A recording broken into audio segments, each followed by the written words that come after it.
আসসালামু আলাইকুম রহমতুল্লাহি ওয়াবারাকাতুহ। ইন্নাল হামদালিল্লাহ ওয়াসসালাতু ওয়াসসালামু আলা রাসূলিল্লাহি ওয়া বাদ। সম্মানিত প্রিয় দিনী ভাই বন্ধুরা, আজকের এই ভিডিওতে আলোচনা করব ফসল ধ্বংস না হওয়ার দোয়া।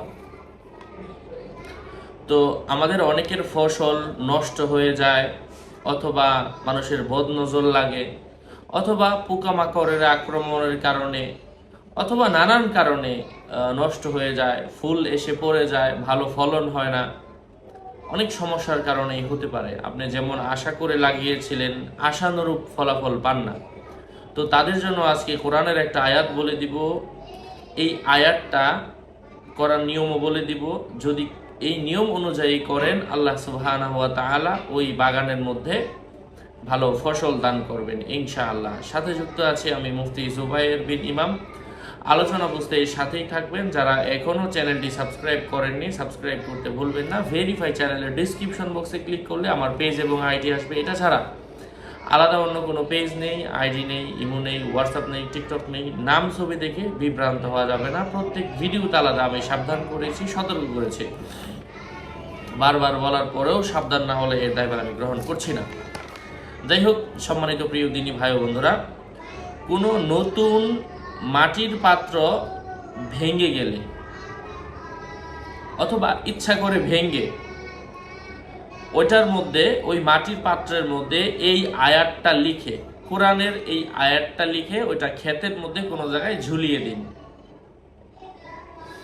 ইনশাআল্লাহ ক্ষেতের ফসল সকল ধরনের অনাকাঙ্ক্ষিত বালা মুসিবত বিপদ থেকে আল্লাহ পাক হেফাজত করবেন, এগুলা দূর হয়ে যাবে ইনশাআল্লাহ। এই আয়াতটা আমি আপনাদের সাথে শেয়ার করছি। এটা অবশ্যই মাটির পাত্রের মধ্যে জাফরান কালি দিয়ে লিখে ঝুলিয়ে দিবেন।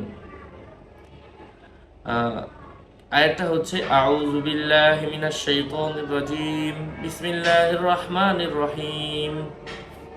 আলাম তারা আন্নাল্লাহা ইউযজি সাহাবান সুম্মা ইউআল্লিফু বাইনাহু সুম্মা ইয়াজআলুহু রুকামা ফাতারাল ওয়াদকা ইয়াখরুজু মিন খিলালিহি ওয়া ইউনাজ্জিলু মিনাস সামাই মিন জিবালিন ফিহা মিন বারাদিন ফায়ুসিবু বিহি মান ইয়াশাউ ওয়া ইয়াসরিফুহু আম্মান ইয়াশা ইয়াকাদু সানা বারকিহি ইয়াযহাবু বিল আবসার। আল্লাহ সুবহানাহু ওয়া তাআলা আমাদেরকে এই আয়াত অনুযায়ী আমল করার তৌফিক দান করেন। অরিজিনাল জাফরান কালি পেতে আমার সাথে যোগাযোগ করে নিয়ে নেবেন 01908183699। সরাসরি এই কিতাবগুলোও যদি প্রয়োজন পড়ে এই নাম্বারেই যোগাযোগ করে নিয়ে নেবেন।